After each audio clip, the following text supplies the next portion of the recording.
The galaxy watched the screen. A voice echoed through every starship, colony, and station. Welcome to the trial of Deathworld 13. 1,000 fighters, one goal. Survive 7 days. Cheers rose across a dozen alien worlds. Bets were placed. People laughed and shouted names of their favorite warriors. This was not the first trial. But this time, the planet chosen was Deathworld 13, a place so dangerous that no creature had ever returned. The surface melted ships, the trees ate steel. Even the air was poison to most life, and now 1,000 warriors were going there. The best from every species.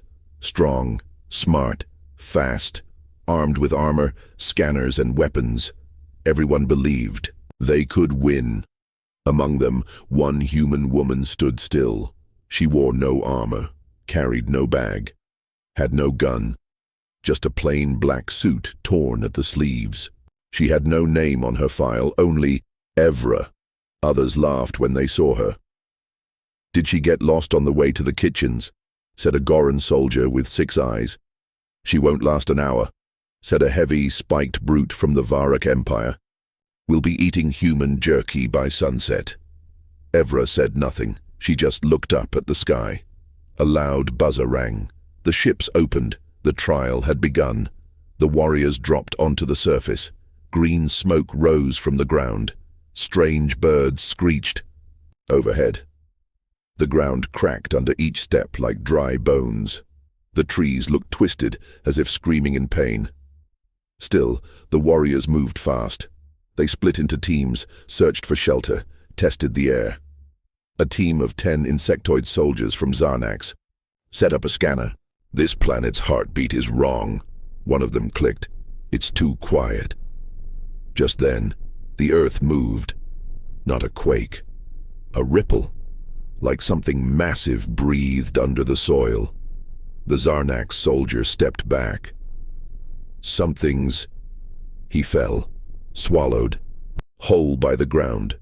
No scream, no time, another, then another. The soil split like a mouth and closed fast.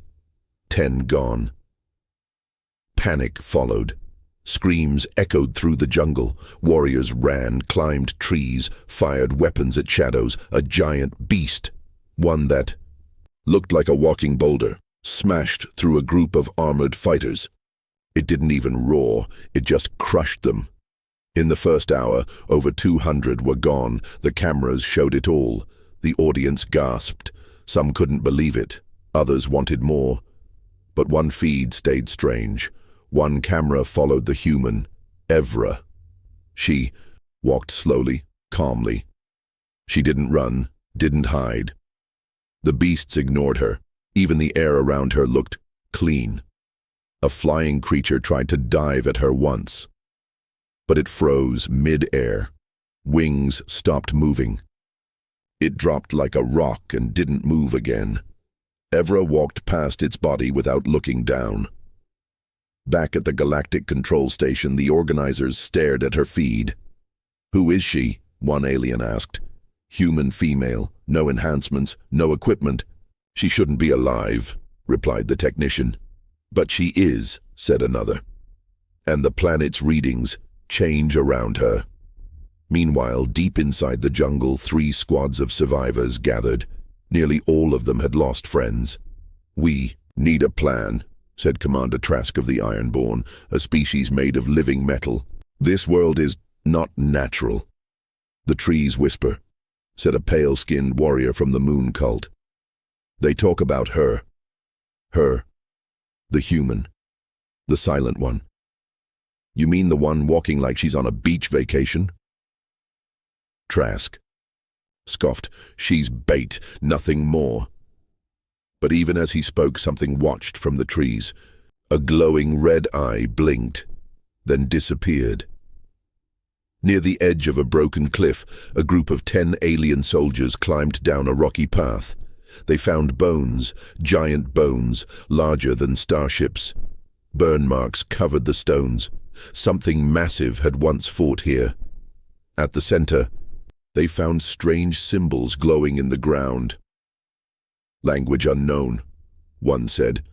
Evra walked in from the side. The aliens raised weapons. "Stop right there, human," shouted the leader. "This is our find."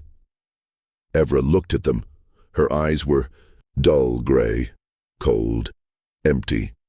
She said one word: "Leave." The aliens laughed. One pointed a plasma rifle. I said. The rifle cracked. Metal bent inward.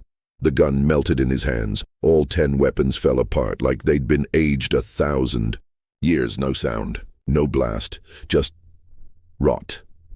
The soldiers turned and ran. Evra stepped forward, touched one of the symbols on the stone. The light grew brighter. The ground hummed as if it knew her. The camera feed around her turned to static. At the survival base camp, 30 remaining warriors regrouped. Fear was thick in the air. They argued, yelled, blamed each other. But no one noticed the forest around them had gone quiet again. The leader, a giant frog-like alien, barked orders. "No more splitting up. From now on, we hunt together." Suddenly, the trees behind him twisted. A vine wrapped around his leg and yanked him backward. He vanished into the dark, screaming, panic again. Another was taken by roots. Another dragged into the mud. 4 gone in seconds. The forest shrieked. The ground cracked. Evra appeared at the edge of the clearing. The forest stopped. Everyone froze. Evra walked into the camp. She looked at the survivors, then at the place where the alien leader vanished. She raised her hand and the roots pulled back. The vines retreated like snakes. The survivors stared. "What are you?" whispered one. Evra didn't answer. She looked at the sky. Then she said quietly, "It's waking up." Back in space, the organizers panicked. The planet is reacting to her. She's changing the environment.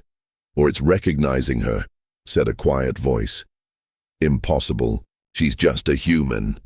"No," the voice replied. "She's something older." On the 4th night, the skies turned red. Lightning split the sky. The wind howled like a monster. Fire rained down from clouds. Only 300 survivors remained. They ran, screamed, hid in caves, climbed cliffs, but nothing worked, except for one trail through the jungle, clear, untouched, calm. Evra walked that path. Animals avoided her. The trees bowed slightly as she passed. Behind her, a few desperate aliens followed, silently at a distance. They didn't know why. But something told them, follow her or die. One of them was a young scout named Veek. His whole team was gone. He had seen the human before. He had seen how the jungle obeyed her. He followed, trembling. When she stopped, he hid behind a stone. Evra looked back. "You don't have to be afraid." "I don't trust humans," Veek whispered. "I'm not here for trust," she said. "I'm here because it's calling me." "What is?" "The planet." Veek looked around. "You're insane." Evra stepped aside. "Then take your own path." He looked behind him. A shadow moved in the trees. A shape with glowing eyes, long claws, 10 legs. Veek turned back to Evra. He followed. The next day, only 172 remained. The galaxy watched in silence now. No one cheered, no one laughed. The betting pools closed. Evra was still walking, unharmed, unchanged. But everyone felt the truth. The planet didn't want her dead. It wanted her to reach something. But what? She came to a cliff's edge. Below, a giant crater. At the center stood a black tower half buried in vines. The place looked old, human-built. Veek looked down with her. "That's not alien." "No," she said. "It's not." "You know this place?" Evra nodded. "I was born for it." The sky turned black, not with clouds, but with something thicker, something alive. The air was full of dust, ash, and strange sparks that glowed green before fading away. A loud sound rolled through the forest like a slow drumbeat. It wasn't thunder. It was heavier, colder. Then came the rain. But it wasn't water. It was fire. Tiny drops of flame fell from the clouds, burning through armor, setting the trees on fire and melting anything soft. One drop hit the helmet of a Nardak soldier. He screamed as his visor burned straight through into his eye. His team scattered. "Cover!" one shouted. "There's no cover," another screamed. The jungle gave no shelter. Even the leaves seemed to catch fire just from the air. Some warriors jumped into rivers, only to find the water was boiling. Deathworld 13 had changed again, and now the sky itself was trying to kill them. Far away from the chaos, Evra walked. Her skin was wet, but not from sweat. The air around her was different. The fire didn't touch her. The heat bent away from her. Even the ground under her feet looked cooler. The few who followed her, Vik, the scout, a wounded Pluvian healer, and 2 silent shadow warriors, moved behind her like ghosts. They didn't speak. They didn't ask questions, because they were all thinking the same thing. Why isn't she burning? High above, inside the Galactic control center, dozens of screens showed burning forests, dead soldiers and firestorms. But one screen stayed calm, the one tracking Evra. She walked between 2 burning hills. The trees parted slightly. The smoke drifted away. The air looked breathable near her. The control team stared. "Is she wearing some advanced shield?" one asked. "No," said the tech. "She's not wearing anything special." "Then how?" "I don't think it's her tech," whispered someone else. "I think it's the planet."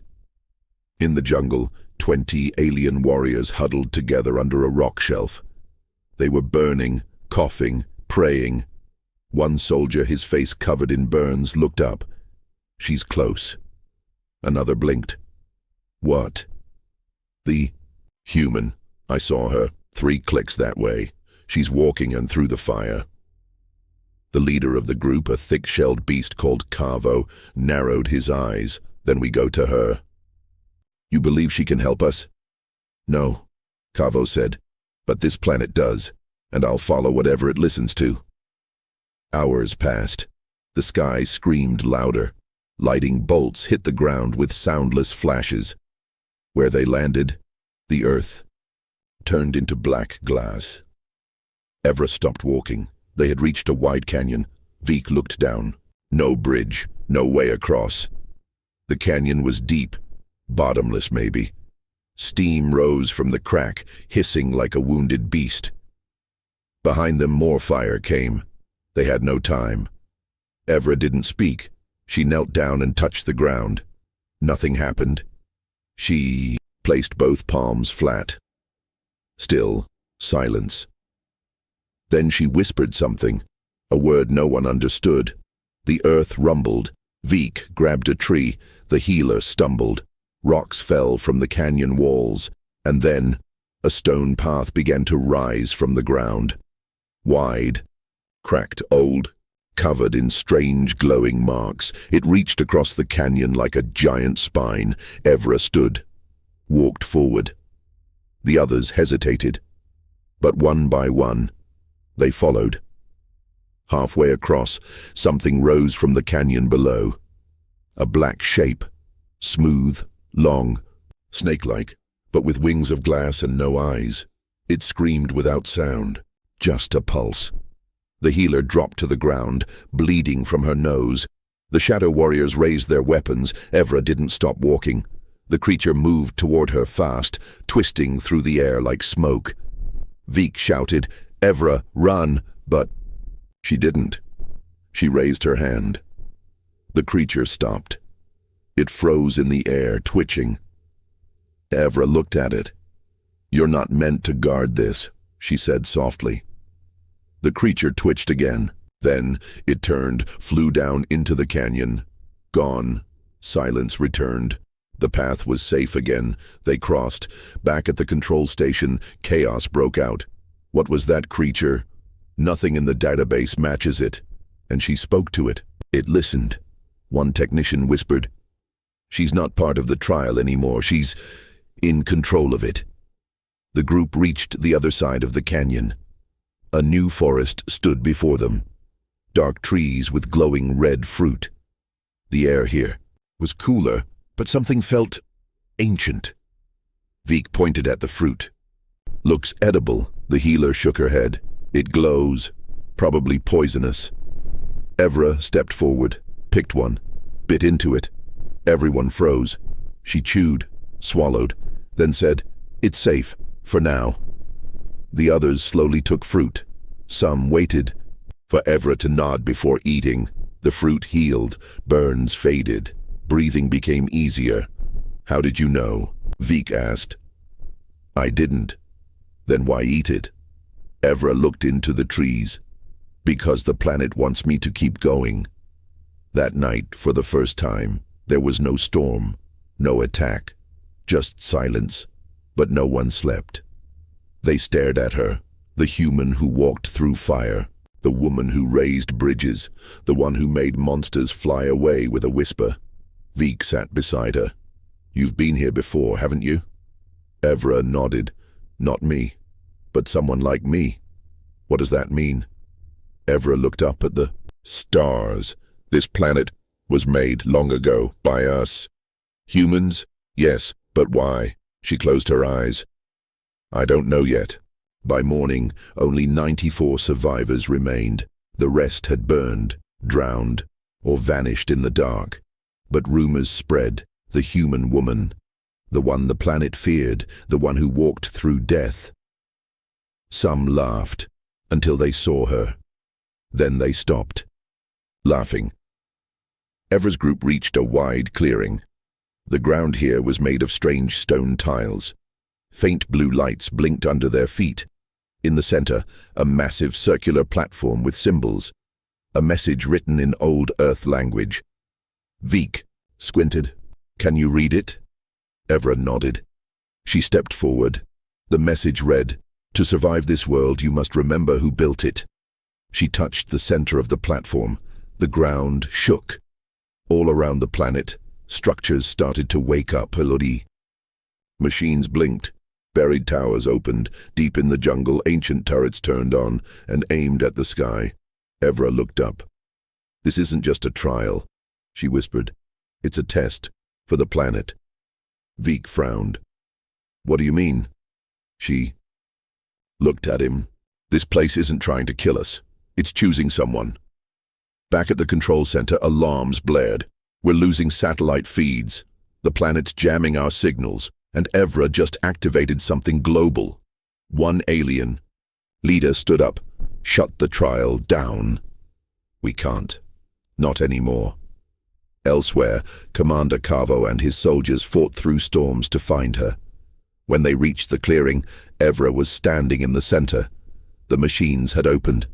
The sky above her glowed white. Cavo dropped to one knee. "You're not a warrior," he said. "You're a key." Evra didn't respond. The Earth spoke for her. The survivors were running out of time. Of the original 1,000, only 73 still lived. But they were not one group. They were split, scared, hiding, and most of all, they feared her. Not the planet, not the storms. Evra, the silent human. Stories spread fast. She walked through fire. She spoke to the earth. The beasts avoided her. The storms changed when she looked at the sky. Some said she had no soul. Others said she was a weapon sent by Earth to destroy them all. A group of survivors didn't wait to ask questions. They made a plan, high in the hills, deep inside a broken shipwreck from an old war. 6 alien soldiers studied a glowing map. Their leader was Varric, a cold-blooded tactician from the planet Kernex. He had lost 2 squads. His left eye was blind from acid rain, but his mind was sharp. "We wait here," Varric said. "She's coming this way. The scanner picks up a strange energy trail. That's her." One of the others grunted. "You're sure it's her?" "I'm sure. And I'm done running from a human." The others nodded. Each one had seen the planet twist and burn around her. But they didn't care. They were killers, not cowards. They buried explosive mines under the trail, set poison darts in trees, traps made from plasma wire and gravity nets. "If she walks here," said Varric, "she dies." Evra walked through the jungle with Veek behind her. The healer had stayed at the stone platform. She was too weak to continue. The two silent shadow warriors had vanished into the woods, saying they would clear the path. But only Veek stayed, close. He didn't trust her fully. But something inside him whispered, "Stay near her, or you die alone." Evra suddenly stopped. Veek almost ran into her. "What is it?" She stared ahead, her eyes cold. Someone's watching. In the hills, Varric watched her from a scope. "She's here," he whispered. He triggered the first trap. The forest floor exploded, trees snapped, smoke rose, fire rained down, the screen filled with fire. "Target destroyed," said one alien. But when the smoke cleared, Evra was still standing. Not even her hair was touched. Veek lay behind her, wide-eyed, but unharmed. The ground between them and the explosion had turned liquid, as if the planet itself had bent the laws of physics to protect them, Varric growled. "Second trap." Plasma darts flew from the trees. Each dart was fast, strong enough to pierce war armor. They flew at her heart. Evra didn't move, but the air did. The darts curved mid-air, twisted like they hit an invisible wind, then flew backward. One struck a soldier in the eye. He dropped. Another hit the mine cache. Boom! The hillside shook. The shipwreck cracked. Two more soldiers were flung into the trees. Smoke covered the hillside. Veek whispered, "The planet is protecting you." Evra looked up. "No," she said. "It's protecting itself." Varric coughed, bleeding from a cut on his forehead. The smoke was thick. His team was broken, but he refused to run. He grabbed his gun, loaded a toxin bullet. "She doesn't dodge," he growled. "She doesn't fight. But this will stop her." He stepped out of the wreckage and raised the gun. Evra looked straight at him. He fired. The bullet flew fast, silent, deadly, straight at her face. Then it stopped, midair, just a few inches from her forehead. It shook, then turned around. Varric screamed and ducked, but it was too late. The bullet flew back into his shoulder. He fell backward, screaming, choking. Veek ran forward, eyes wide. "Why didn't you stop him sooner?" Evra stared at the trees. "I didn't have to." Suddenly the forest roared. A shape moved in the trees, huge, silent, a beast larger than any seen before. Its legs were like stone columns. Its eyes glowed red, but not with anger, with purpose. It walked past Evra. It didn't even look at her. But when it reached the wreckage, it paused. Varric tried to crawl away. The beast stepped forward. Veek turned his head. He didn't want to watch. Later, as the jungle quieted, Veek sat on a rock, breathing hard. "Why are we still alive?" he asked. Evra looked at the ground. "This world, it doesn't want survivors. It wants witnesses." "What does that mean?" Evra knelt. She brushed away leaves and dirt. Under the soil, metal. "A door. Help me open it," she said. Veek hesitated, then helped her pry the door open. A dark stairwell led down. Cold air rose from it, the scent of machines, dust, and old blood. They went down, each. Step was silent. At the bottom was a chamber. Lights flickered. Screens glowed softly. Symbols written in ancient earth code blinked on the walls. "Is this a lab?" Veek asked. Evra nodded. "From before the fall." "What fall?" She didn't answer. She walked to a console, pressed her hand to it. A voice crackled through the speakers. "Evra model. Access recognized. Welcome back." Veek stepped back. "Model?" Evra turned to him. "I'm not what you think." He stared. "You're not human?" "I am. But I was made differently." She looked at the screen. "Earth. Sent people here once, long ago. Scientists, warriors, builders. They wanted to test something." "What?" A planet that could think, a world that could defend itself. Vik's jaw dropped. This whole place is alive. Not alive, aware, connected. And you're the final test, the key. If I pass, it wakes fully. And if you fail, it destroys everything. On the surface, new towers rose from the ground. Metallic roots spread. The sky darkened again. A countdown appeared on every screen. 2T. Time until judgment. Elsewhere, scattered survivors watched the sky in fear. In space, the control center went silent. And below the surface, Evra looked at Vik. I need to reach the core, she said. Where is it? She pointed at the map, the center of the storm. Vik took a deep breath. Then let's go. They traveled in silence. Evra walked ahead. Vik followed. Around them the forest twisted, the trees turned gray, the air grew heavy. Even light moved slower here. There were no birds, no wind, no sound.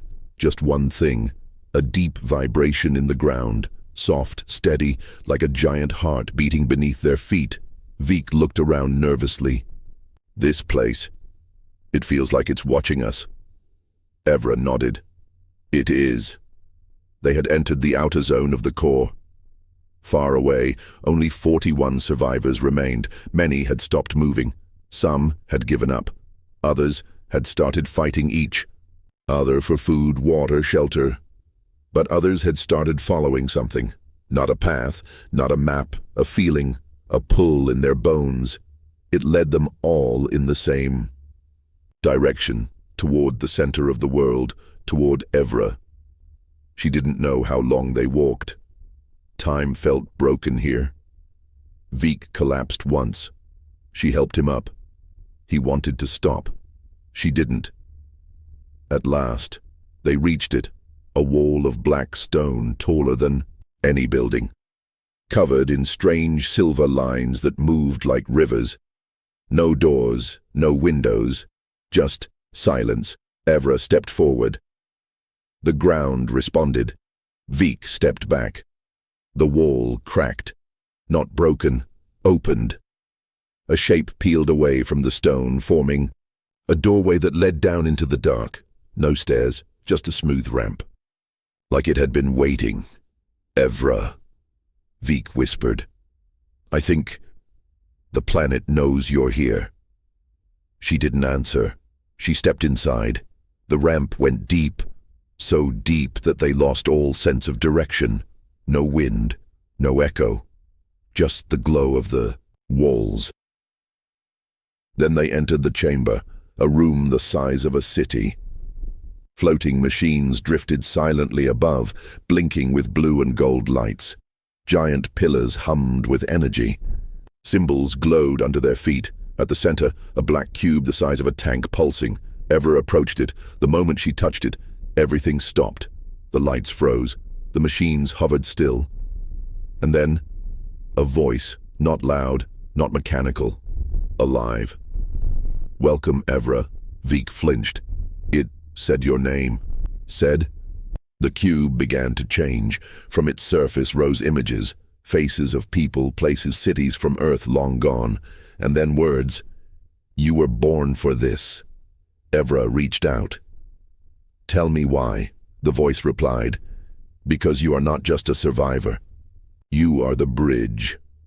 The walls around them lit up, showing scenes of the past. Humans building this world long ago, creating forests that breathed, rivers that thought, creatures that obeyed. A world that could learn, defend, remember, but something went wrong. The project was buried, covered, forgotten, until Earth needed a final test. And so, they sent her. Evra was not a soldier.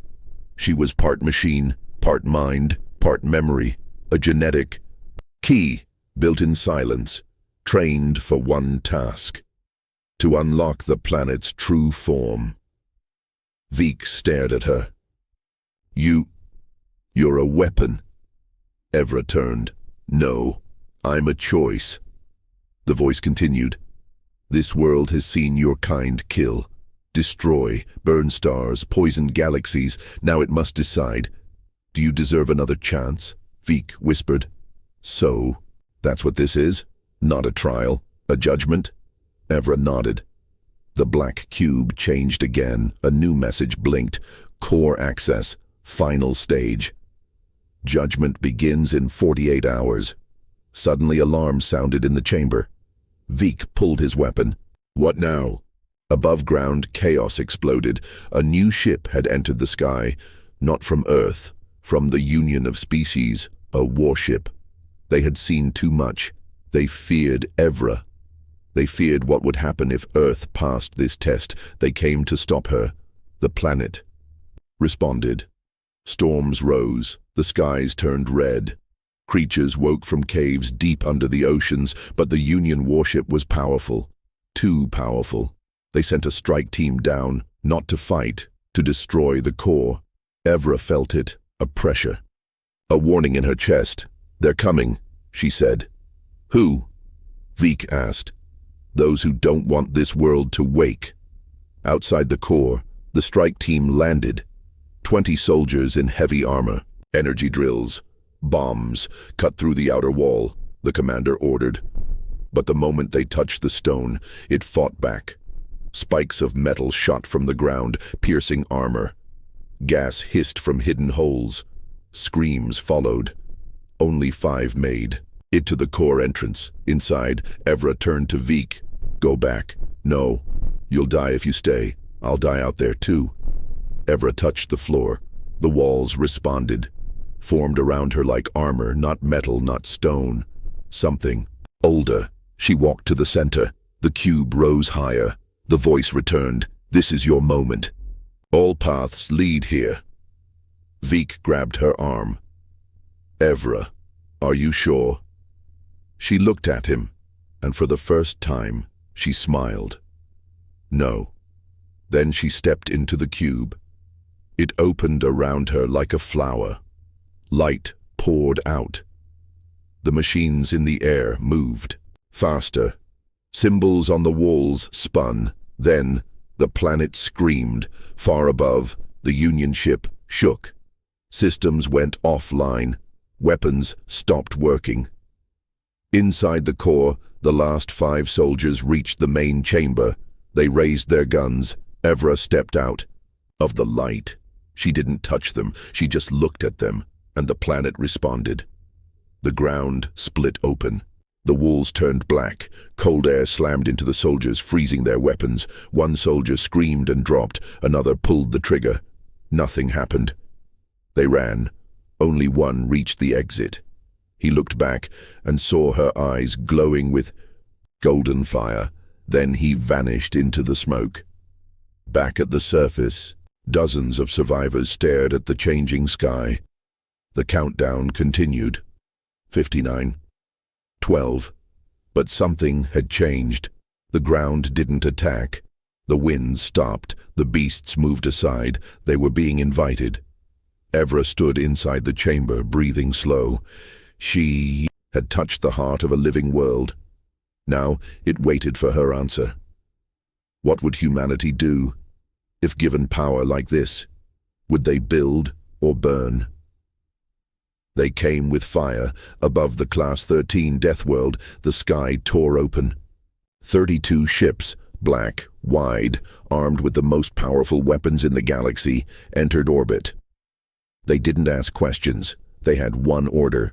Erase the core, kill the human, burn the planet if needed.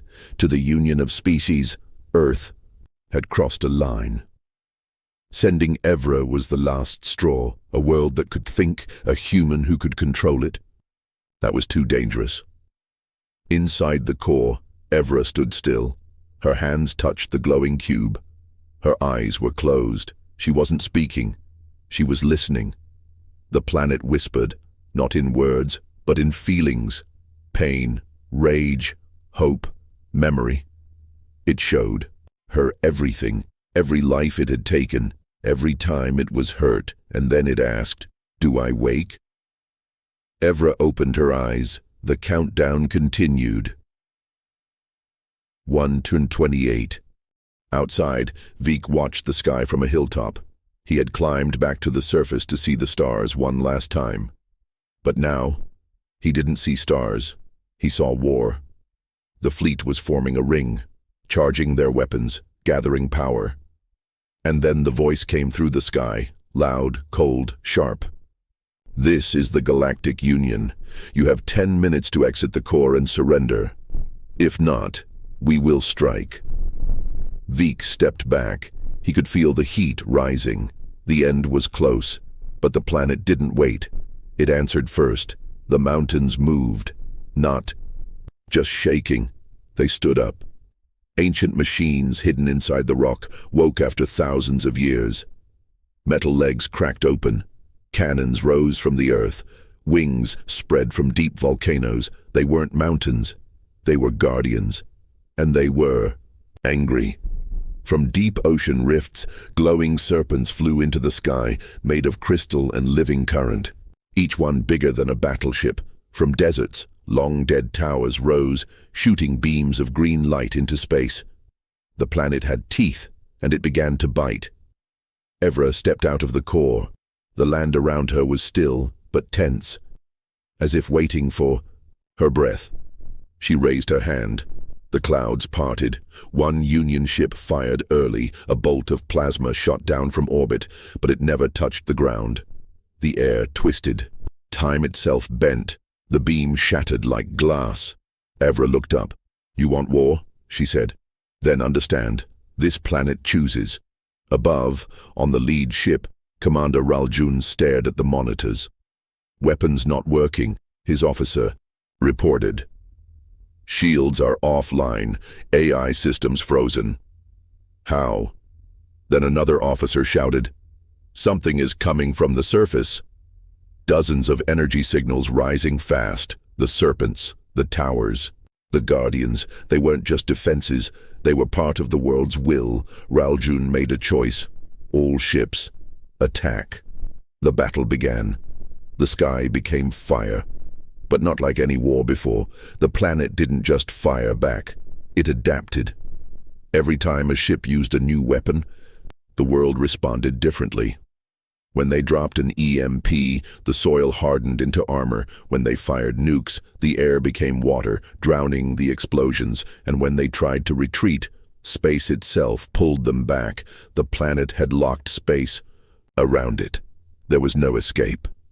Veek watched in awe as the ground cracked open. He had never believed in gods, but now he saw one. Not above, beneath, and it had chosen a human to speak for it. Evra walked into the heart of a storm. Lightning curved around her. Wind followed her steps. She wasn't using a weapon. She was the weapon. But she didn't attack. She sent one message to the fleet. "You're not fighting a person. You're fighting a planet that remembers everything you've done." And it is done waiting. One by one the ships fell, not destroyed. Shut down, drained of power, disassembled midair, pulled apart by invisible threads. But one ship got close, too close. It launched a final pod. A small one. Inside, a bomb designed to erase memory fields. If it hit the core, the planet would sleep forever. Evra saw it too late. Veek shouted from the hill. "Look!" The pod screamed toward the surface, but just before it touched, he moved. Veek ran. Fast, no armor, no plan. He tackled the pod mid-fall. There was a flash, then silence. The pod was gone. So was he. Evra stood frozen. The countdown kept ticking. But now, something had changed. The planet didn't speak. It grieved. Back on the lead ship, only 5 vessels remained. Commander Raljun stared at his screen. His heart was shaking. "This isn't just a human," he whispered.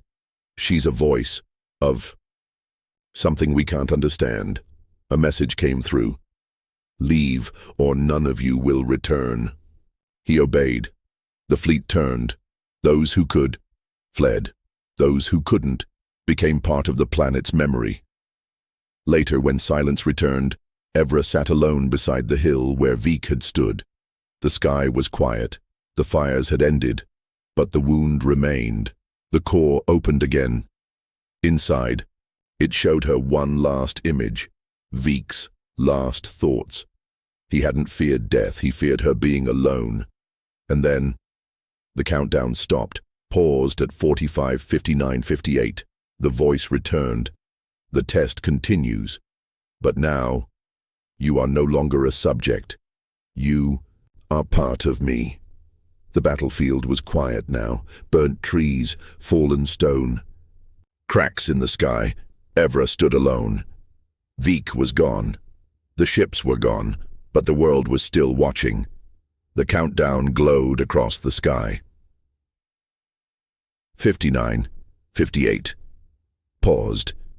She had passed the first part of the test, but the real judgment hadn't even begun. All across the planet, the survivors moved again. The core had sent them a signal, soft but clear. Not through voice, through feeling, like being pulled toward safety, like the planet itself was calling them. Of the 1,000 who had entered, only 23 remained alive. Each of them broken. Each of them changed, and each of them now walking toward one person, Evra. She waited at the edge of the core, the wounds of the battle still fresh, blood on her hands. Grief in her eyes, but she didn't kneel. She stood still. The survivors came one by one. No words, just silence. Then one of them, a soldier named Merrick, spoke. "We thought we were chosen to conquer this world." Evra looked at him. "You weren't." Then, "What were we?" Evra pointed to the ground beneath their feet.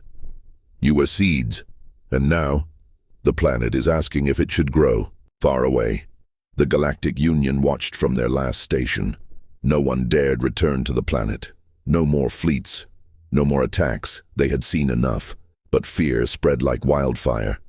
Earth controls a living world now. The leaders whispered, "Deathworld that obeys." They'll rise next, and for the first time in centuries, the galaxy began to prepare for war against humans. But back on the surface, Evra did not care.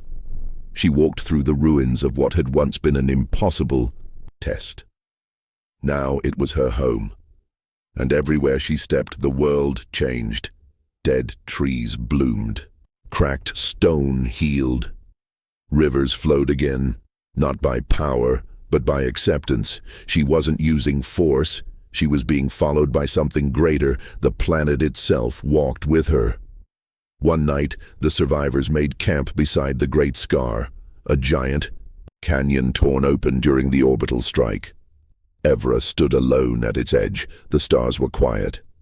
Then, the ground behind her shifted. A giant shape rose from the canyon floor, tall, wide, made of roots, stone, and old metal. It had no face. But when it moved, the sky bent around it. Merrick shouted, "Evra! Behind you." But she didn't move. She turned and bowed. The shape knelt too. The others watched in silence. "What is that?" one whispered. Evra replied, "That is the first soul this world ever created. It's been waiting for someone to return." The guardian stayed by her side. It didn't speak. It didn't need to. Where she went, it followed, and others began to rise, from lakes, from deserts, from old caves. All the pieces of the world's forgotten heart were waking up again. Because she was no longer just a human. She was the answer, and the galaxy was not ready. News spread faster than light. Planets in fear, armies on alert. The Union sent spies, small drones, hidden cameras, shadow networks. But none returned. Some showed strange last images. A human girl walking beside a mountain, a forest bending toward her like it was alive, a river lifting out of its bed and forming the shape of a hand. The messages all ended the same way. She is not alone. One Union general, old and proud, spoke loudly on the news feed. "She's a threat. She's a puppet of the world. If she marches, we fall." Another voice whispered, Then maybe we should talk, before it's too late. But they didn't talk. They argued, and while they argued, Evra kept walking. She returned to the hill, where Vik had died. The grass had grown back. Flowers bloomed there now, strange silver ones that didn't exist anywhere else. She sat beside them, closed her eyes, and the world listened. It wrapped her in warmth, not heat, not light memory. The planet remembered Vik too, his sacrifice, his hope, and it built a monument from the wind itself, his shape standing tall above the valley. A reminder, one life saved the voice of a world. That night, Evra dreamed in Yo. Her dream, she stood at the center of the stars. Galaxies spun around her, and a choice appeared, one path lit by fire, one path lit by water, one path of silence. She stepped toward the silence and heard a voice, not the planet's voice, another, older. Not all Deathworlds are cruel, but all of them must choose. What kind of life will you lead, Evra, when the galaxy returns? She woke up, and the countdown resumed. She looked at the sky. She whispered only one word. Let them come. But this time, she wouldn't stand alone. She had 23 survivors, dozens of ancient guardians, the core, and an entire world walking beside her. Fear makes fools bold. And in the dark halls of the Galactic Union, fear had spread like fire. Evra had become more than a human to them. She was a storm in the shape of a girl, and the planet, a beast waiting to break its leash. So they made a new plan, not to attack, but to chain. They called it Project Silence, a weapon made from stolen planet samples and forbidden tech. They built it in orbit, above a dead moon, hidden behind black stars. Its goal was simple: cut the bond, sever the link, lock the world from itself. If it worked, the planet would go quiet, Evra would lose everything. Back on the surface, she felt the shift, like someone holding a knife behind their back. She stood at the edge of the singing forest, where trees hummed in waves of light. The survivors gathered near her. Merrick spoke first. Something's wrong. The world feels nervous. Evra placed her palm on the bark of a glowing tree. It pulsed once, then stopped. Dead. One by one, the trees went silent. The forest stopped singing, and then the ground shook. Far above, Project Silence had begun. 6 black satellites formed a cage in orbit, each beam linked to the others, forming a massive invisible net. They activated a field called the Null Veil. Light bent, sound died, and the planet's heart skipped a beat. Inside the core, lights dimmed. For the first time, the countdown numbers flickered. 45:01. Error. Evra gasped. It wasn't just tech breaking, it was the soul of the world being squeezed. She ran to the center of the valley, fell to her knees. Tears formed, but not from fear, from rage. Who dares touch this world like it's a thing? She shouted. No one answered, but the sky split again. A voice boomed from above, synthetic, cold, distant. You have become a threat. For peace, the planet must sleep. Your link will be erased. The ground cracked beneath her. The air grew heavy. The Guardians tried to rise, but the field locked them in place. The rivers froze mid-flow. The towers dimmed. Even the wind stopped moving. The world was being chained. Evra stood. She gritted her teeth. Her hand reached into her pocket. She pulled out a broken tag, the only piece of Vik she had left. She gripped it hard. Then she walked forward. Not toward the core, not toward the satellites. She walked to the old bones of the Great Scar, where the planet's first pain began, and she spoke loud and clear. They've come to kill your voice again. Will you let them? Silence. Then, boom. a deep sound, like thunder under the skin of the earth. The Guardians shook off the field, the towers relit, and the planet's true heart opened for the first time. Not the core, the origin, a massive underground chamber older than time, hidden under the scar. Inside, a black sphere pulsing slowly, Evra entered alone. As she stepped closer, it spoke, not in voice, in pure thought. You were tested, you passed, but they tried to break the one bond you never forced. Ours. Evra knelt before the sphere. I never asked for power, she said. The sphere pulsed. You didn't need to. And now, we will not let you stand. Alone. Back in orbit, the scientists controlling Project Silence felt something wrong. Their systems spiked. The satellites glowed too hot. Data streams crashed. And then, each of the 6 black satellites turned, not toward the planet, toward each other. They collided by command? No, by force of the planet's will. The beams twisted, warped, and reversed. Instead of silence, they now blasted raw memory. The satellites screamed, then melted in space. Back on the moon, the control center exploded. The experiment had failed. No, it had been rejected. And the message was sent. You do not chain a world that remembers. Evra stood outside the origin as light rose from every mountain and river. The planet was awake, fully awake, and now, for the first time, it spoke in her voice. Not a whisper, not a hum, but a roar across the stars. You tried to silence me. Now, you will hear me. Across the galaxy, machines stopped. Satellites shut down. AI systems crashed under the weight of incoming data.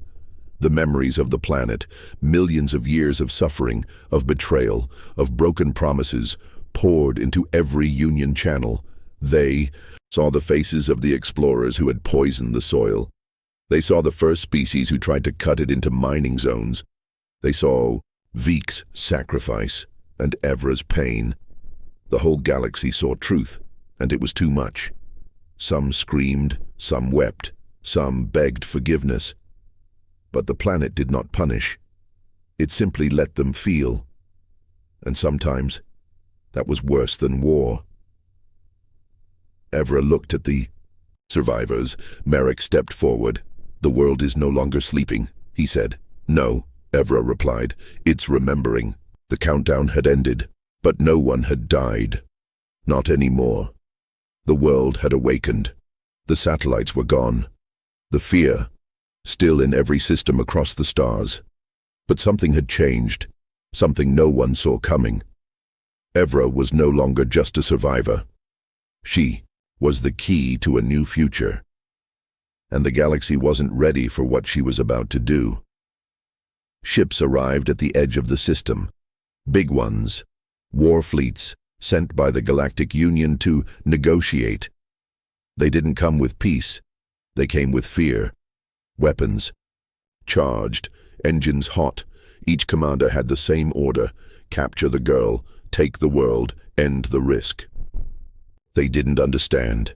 You can't capture a bond, you can't own a voice, you can't command something that already chose its path. Evra stood at the highest mountain, watching the sky. The survivors gathered around her. The Guardians stood behind them, like ancient giants made of soil and stars. The planet pulsed beneath her feet. She looked calm, too calm, because she didn't plan to fight. She planned to speak. As the first warship entered orbit, it received a signal. Not from Evra, not from the planet, from its own systems. Listen or burn, the captain blinked. Who sent that? But before he could react, the ship's screens turned white. A single image appeared. Evra, standing alone, with the planet's heartbeat behind her. And then her voice filled every speaker. This is your last chance, not for surrender, but for understanding. They didn't fire. Not yet. Instead, they scanned. They watched. They listened. Evra raised her hand. The clouds moved, not because she told them to, but because they wanted to. The world no longer followed commands. It followed choice, her choice. Down. Below, the origin pulsed for the last time, not in warning, in farewell. The core shut itself down. Its job was finished. The world no longer needed systems, it had her. The Union called a vote, each species, each leader, each empire. The question, do we destroy her before she becomes something worse? The vote failed. Not because of mercy, because of fear. If this was what a human could do when left behind, then what would happen if all of Earth stood beside her? They didn't want to find out. Evra walked through the valley one last time. The rivers flowed softly, the stones glowed with warmth. The survivors, only 23, stood together. Some would stay, some would leave. But they all understood something now. The world was never meant to be conquered, it was meant to be understood. A ship arrived, not from the Union, from Earth, old, rusted, slow. But it flew with a single word painted across its side. Hope. They had come not to rescue her, but to listen. Evra stepped aboard, not as a soldier, not as a hero, but as a witness.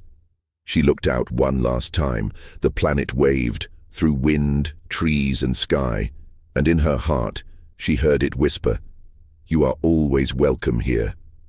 You were never alone." She left the world, but the world stayed with her, every step she took in the galaxy after that. Stars turned quieter. Leaders listened more.